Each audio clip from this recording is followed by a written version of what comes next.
Okay, so when you are in your backpack, notice that I have already renamed some of my courses. I put the period that I have them.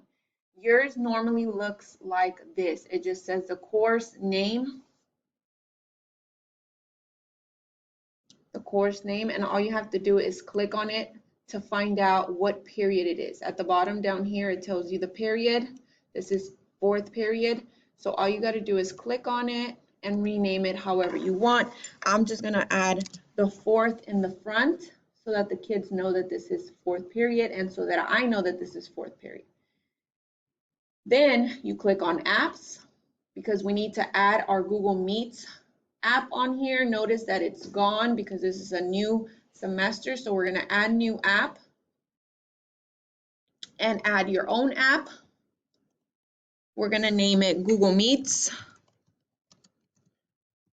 And I'm going to put algebra.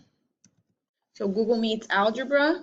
And we're going to type our URL in here, the link to where our Google Meets is. So this is my Google Meets for fourth period. You just copy and paste it.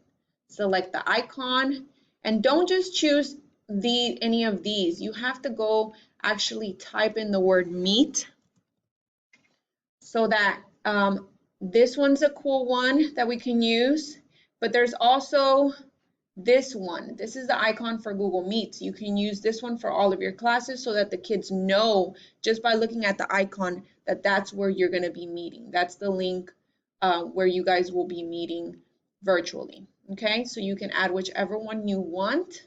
And then once you do that, add the app, exit out of here because the app has already been added. So here is mine.